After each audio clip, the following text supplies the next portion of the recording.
One feature of the Practice CS Client Management module is the ability to track client referral sources. In the lower portion of the main tab in the Client Setup screen, you will see where retention information can be entered for a client. There are 4 referral source types: client, contact, referral source, and staff. If you select client, contact, or staff, the Referred By field provides you with relevant choices from which to select a specific referral source. For example, if you select staff, the Referred By field becomes a list of your existing staff members.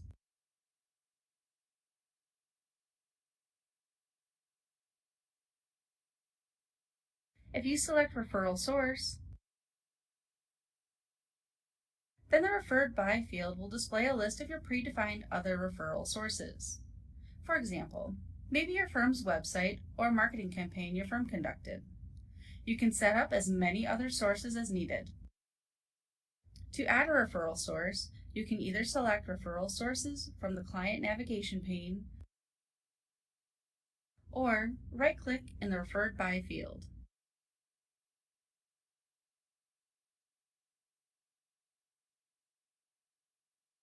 Additionally, on the Client Setup screen, you can populate the one date and one reason to designate when the prospective client truly became a client and the reason why they became a client. You also have the option to populate the lost to and lost reason to designate if you know who the prospect was lost to and the reason they were lost.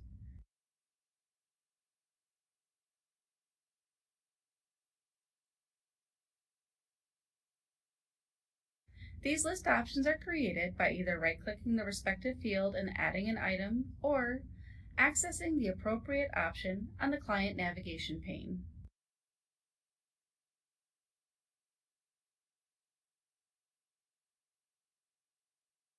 Now let's walk through an exercise to practice logging some retention information for a client. In this example, our firm has recently won over a prospective client that was referred to us by our staff member, Cindy Turner. You will notice in the class field that this client is currently set up as a prospect. Let's start by changing the class to Client now that we have won them over. Click the drop-down arrow on the class field and now select Staff in the Referral Type field.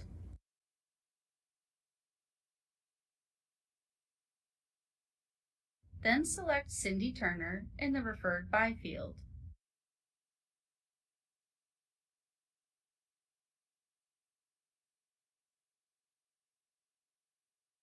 We have already input the one date, so now we need to select the one reason. This client chose our firm because we offer a particular service they need, so we will select Services Offered from the drop-down menu.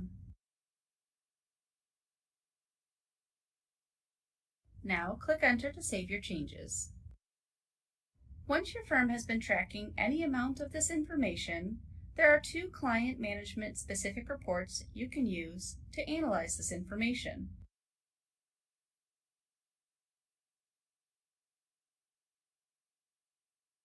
In the Print Report screen, there is a report section called Client Management. Within this category is a report called Clients Won. This report will show you information on the clients your firm has won.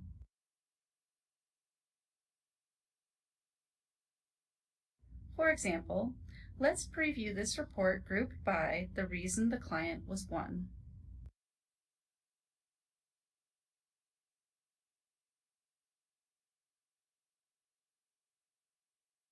Here we see all the clients grouped by the reasons they were won.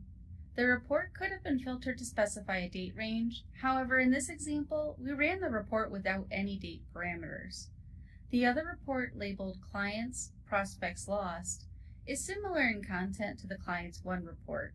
However, this report displays those clients or prospective clients that were lost.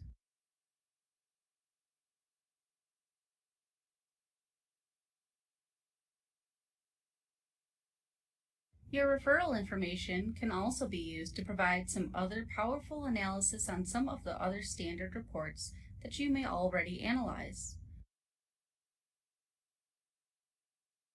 For example, we could analyze what we have collected in revenue from our different referral sources. To analyze this, let's select the Collection Summary report, then group this by client referred by.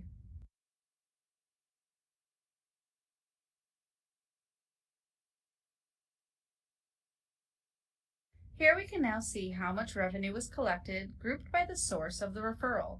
This may help determine which referral sources are really working the best for your firm.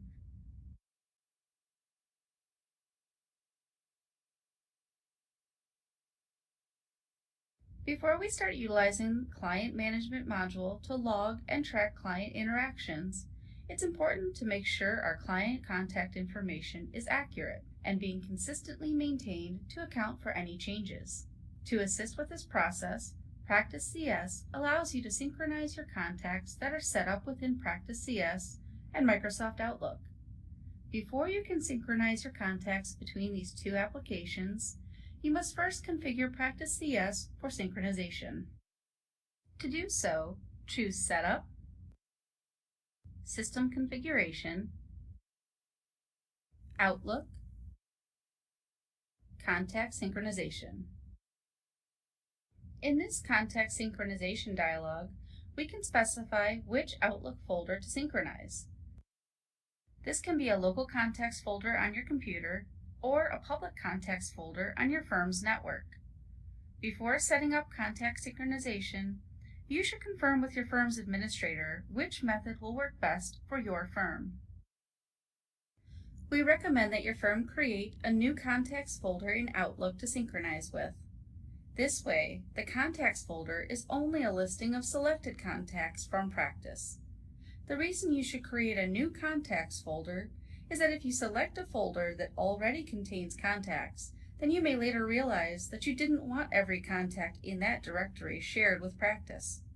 As you can see, we have created a folder specifically for Practice CS contacts. Next, we can specify with which Practice CS contacts to synchronize. If this is left blank, then all client contacts will be synchronized. Alternatively, you can specify a select set of clients to synchronize by using the filter dialog to the right of the field. In this filter dialog, you could narrow the set of contacts to synchronize with.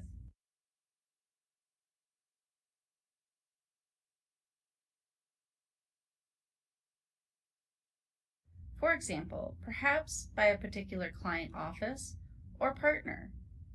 In this example, we will not apply a filter so that all of our contacts will be synchronized.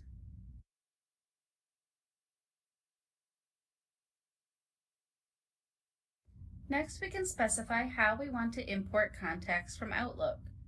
If a contact is set up in the designated Outlook folder and does not exist in Practice CS, then Practice CS needs to know how you would like to have that contact set up. If you specify clients, these should be companies, individuals, or other entities who are clients of the firm. If you specify standalone contacts, these should be individuals such as attorneys, bankers, or other professional contacts that are not necessarily a client, but a contact you interact with. You can choose if you would like to enable automatic contact synchronization with Microsoft Outlook.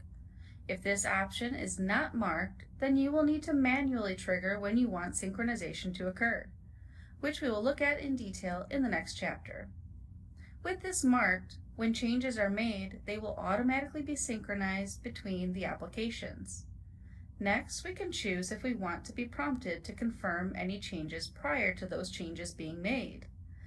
This means that when synchronization occurs, we would have the opportunity to view and commit to the changes about to be made. Now that you have specified how you would like Practice to handle synchronization, you can click OK, and we will see synchronization begin. The Pending Outlook Synchronization Changes dialog appears, displaying which changes will be made. Here we can see how many changes will be made to our Practice CS and Outlook contacts. In the lower portion of the screen, we can see all of the contacts that will be added or modified. Clicking OK will cause the application to perform the indicated modifications.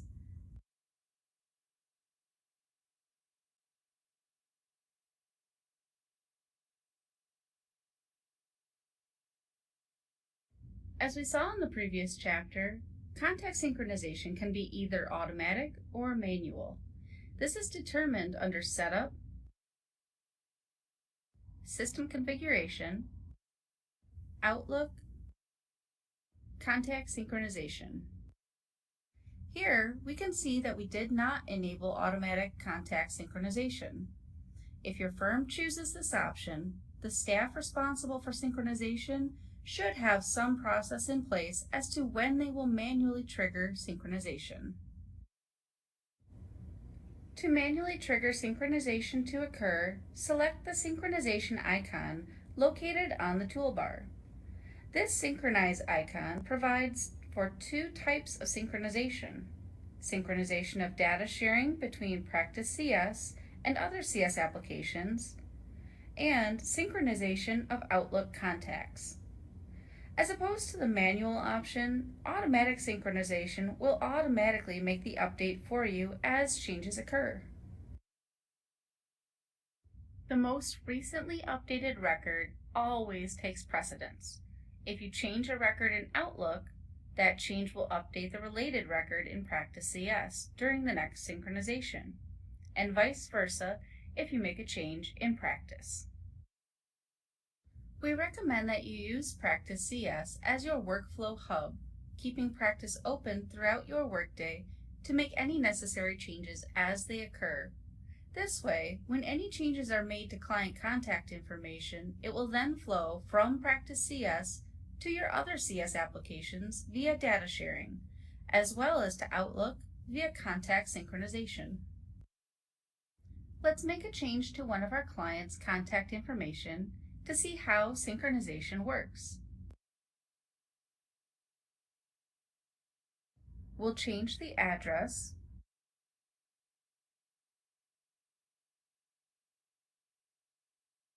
and telephone number and press Enter to save our changes. Since we have selected the manual option, we now have to trigger synchronization to occur. To trigger contact synchronization only, select the drop-down menu located next to the synchronization icon and select Sync Outlook Contacts. We requested to be prompted prior to committing any changes, so we are presented with the Pending Changes dialog. Here, we can see that one Outlook contact will be modified.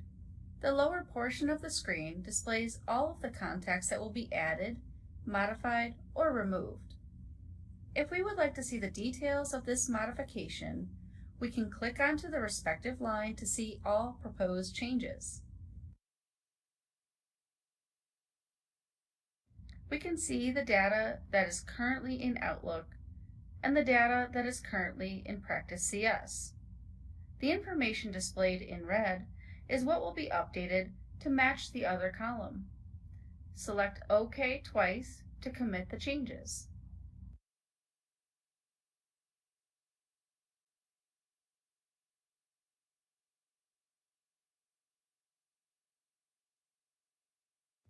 The Practice CS Client Management module is designed to facilitate the management of your firm's client communications by providing a central location where you can track all interactions. An interaction is any communication with your client. The 4 interaction designations in Practice CS are notes, phone calls, phone messages, and emails. To log an interaction from anywhere in the program, you can use this Add button located on the toolbar. Once you click the drop-down menu next to the Add icon, you will select which type of interaction you would like to create. Notice that each interaction type is represented with an icon. This is an easy way throughout the program to recognize what type of interaction you are viewing. Simply clicking the Add button itself instead of the drop-down menu will trigger whatever action was taken last using the Add button. The icon displayed on the Add button will show you which action the button will currently trigger. Let's add a note. When the Note dialog opens, you as a staff member are already pre-selected in the Staff field. In the Regarding Contact field, you will select who this interaction is in regards to. For example, we'll pick Bob Osterman.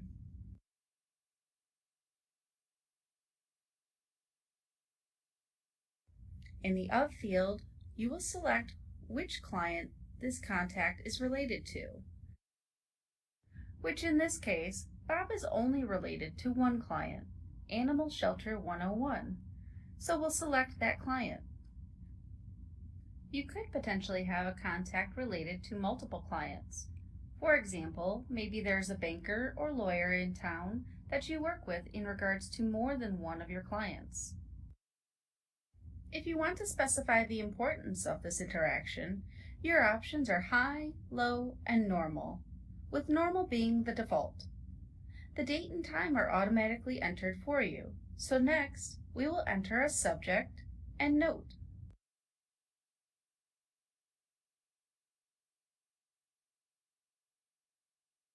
In this case, our note is in regards to our conversation with Bob about a building purchase.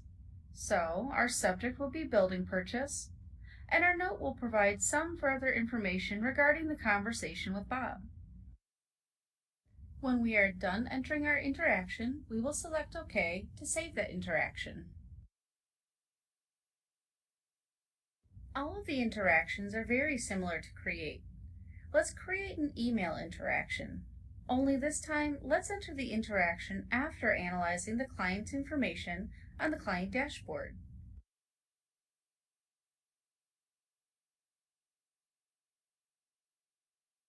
If you choose to enter an interaction from a screen in the program that is client-specific, like the client dashboard, then you will see in the interaction window some of your client's information is already populated for you.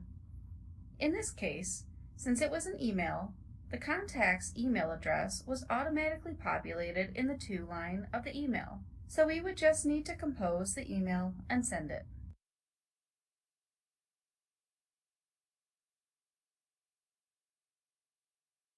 Now let's walk through an exercise to practice logging an interaction. One of our clients has just called for Cindy Turner, one of our firm's staff members. Cindy is not currently available, so we will log a phone message for her. Click the drop-down arrow on the Add button.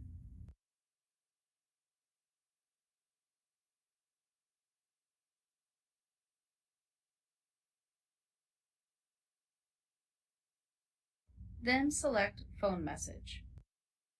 The Taken By field will already be populated, along with the date and time. Select Cindy Turner in the To field. Now we will select the client. Since the client called on her own behalf, we will select the same client in both the From Contact and Of fields. For this example, select Stephanie Benton.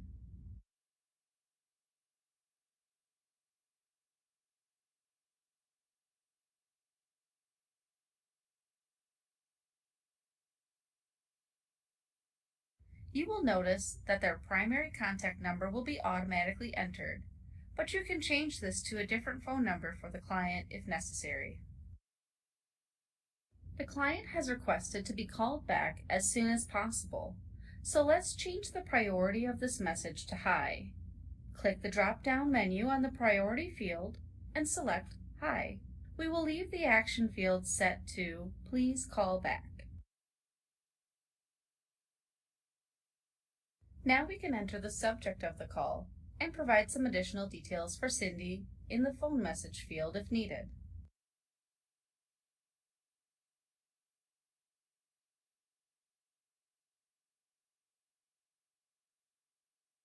Now click OK to save the message.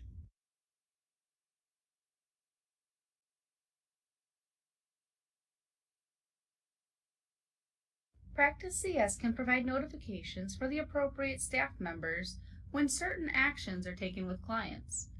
To select your firm's notification preferences, click Setup and Firm, and then select the Notifications tab.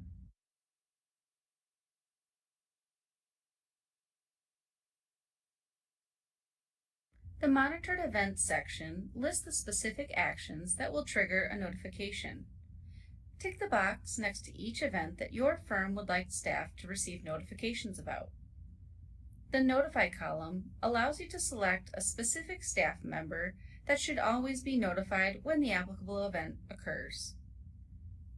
When these boxes are marked, the client's assigned partner and manager will be notified when a file transfer is electronically signed or rejected. Mark these boxes to notify the applicable staff members by email in addition to the Practice CS notification. Let's mark the box to notify staff when a phone message is taken for them. And mark the box for the staff member to be notified by email as well. Remember to click Enter to save your changes.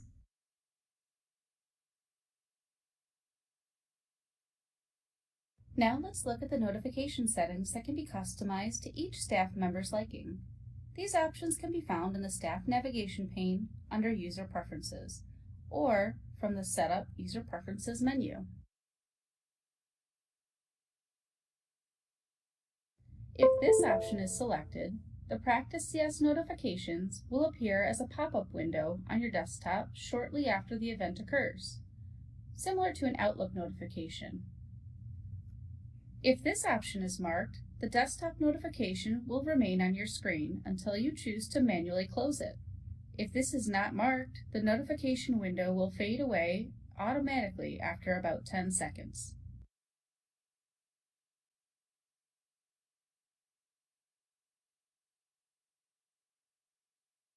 In a previous chapter, we logged a phone message for Cindy Turner. Now, let's log in as Cindy to see how this would have looked from her point of view. As Cindy is working, another staff member has logged a phone message for her. Due to the notification settings we set up in the last chapter, she has received a pop-up desktop notification regarding the phone message. Let's go to her staff dashboard to view the details of the message. Each dashboard contains tabs, which are called views. Each view will contain windows which display different types of information. These windows are called portlets. In this example, we have added an Interactions view to our staff dashboard. You can add a view to any of your dashboards by clicking the Add View link in the upper right. Once the view has been created, add portlets to the view by clicking the Select Portlets link. For more information, type Dashboards in the Search for Assistance box, and then hit Enter on your keyboard. This is the Phone Messages portlet, which displays any phone messages that have not yet been cleared. The Interactions portlet will display all interaction types, and can be filtered to display interactions from the last 30 days only, and can be grouped by any of the available column headers if the Enable Grouping option has been selected. Both of these portlets can be sorted by any column by clicking on it. Because this is the staff dashboard, these will automatically be filtered to only display interactions that have been logged for you. We can see the new phone message that was logged for Cindy in the Phone Messages portlet. Now, let's walk through an exercise where we will return the client's call and log the new interaction directly from the staff dashboard.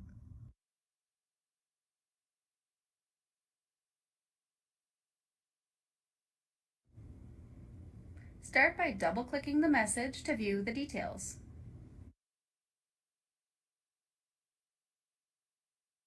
Now that we know the nature of the call, we will call our client back.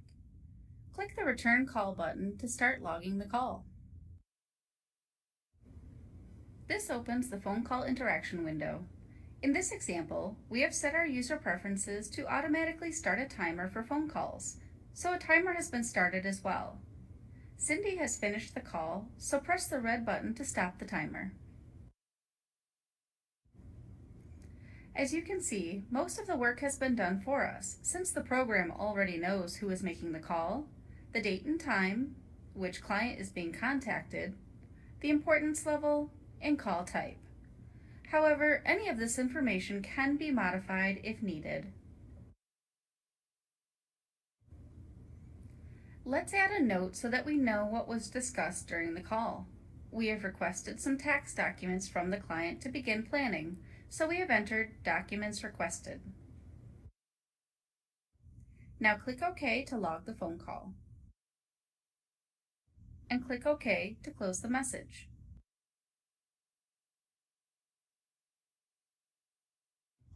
We could now use the timer to create a time entry for the phone call if we needed to.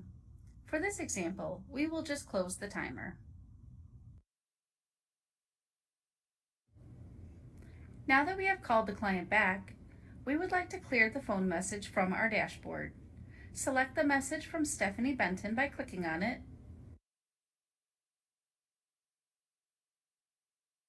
then right-click on the highlighted phone message and click Clear Selected Messages. Now we will go to the client's dashboard. There is an Interactions view available here as well.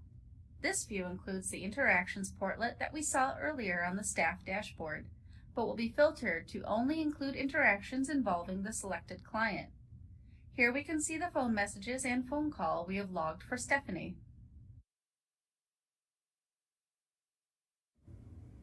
The File Transfers view will display any information related to file transfers involving this client. File transfers can be used to request documents or electronic signatures from a client, and to securely pass documents and files between staff and clients. To use this feature, your firm must be licensed for both the Client Management Module and NetFirm CS. After the conversation we had with our client, we would like to request some documents from her to begin tax planning. Let's walk through an exercise where we will initiate a file request for the client. Start by right-clicking anywhere inside of the marked area. Then select Request Files from Contact. Click the drop-down arrow in the To field and select Stephanie Benton. Select the same client in the Of field.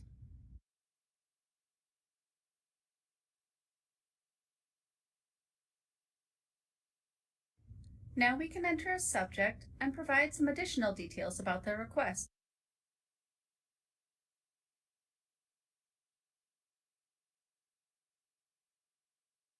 Click the Send button to initiate the request.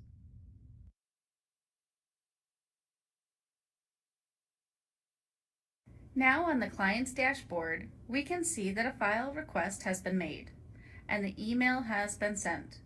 Our client has now been sent a request to upload the documents to their secure portal.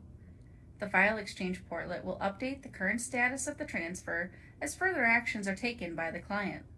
Keep in mind that to initiate a file transfer, the staff member needs to be assigned a staff portal. If the client does not yet have a portal, you will be given the option to create a new portal for the client, or use a temporary portal just for the purposes of the current file transfer. For more information on file transfers, visit our Help and How-To Center. Another portlet that can assist in managing client interactions is the Outlook Mail portlet. Let's add it to our Interactions view.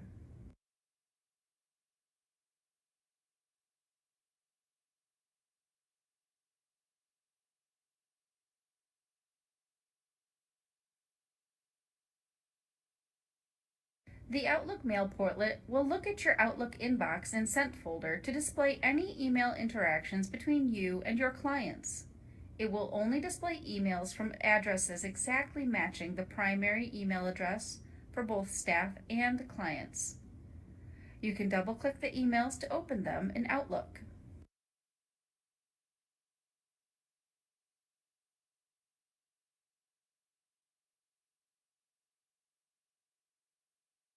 The Portlet can also display messages contained in a public folder if you set Practice CS to sync with a designated public folder.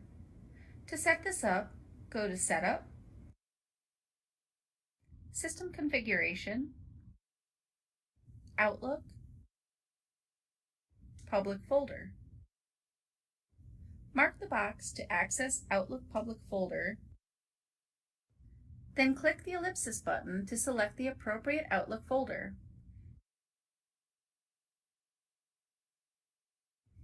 Your firm may want to use a public folder if you have email communications that several staff members need access to, in addition to their personal inbox and outbox. Now let's take a look at the Manage Client screen. This screen can be accessed from the client's navigation pane or from the Actions menu.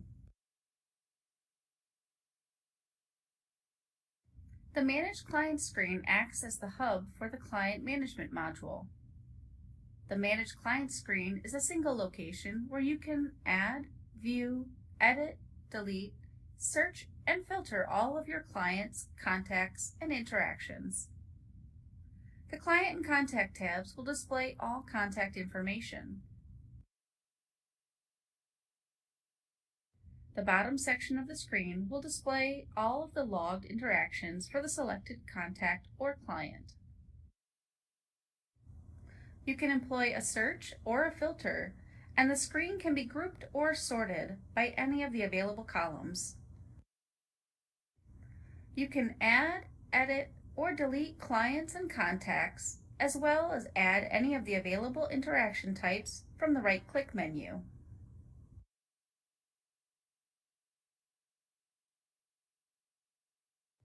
The Interactions tab will display all of your firm's logged interactions. This screen can also be sorted and grouped and filtered to only display interactions from the last 30 days. Interactions can be added, edited, and deleted from here via the right-click menu as well. The File Transfers tab will display information regarding any file transfers and can be filtered to show transfers from the last 30 days and open transfers only. Files can be requested or sent from here by right-clicking, like we saw on the client dashboard.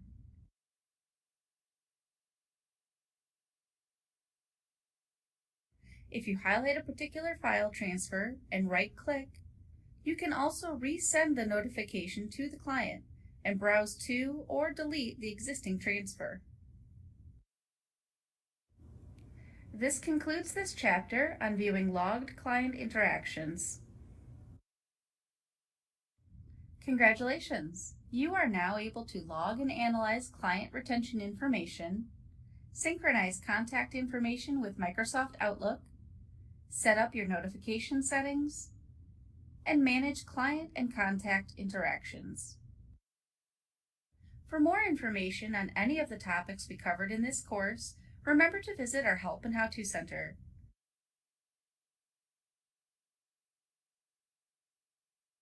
You can also access the Client Management module walkthrough at any time from the Practice CS library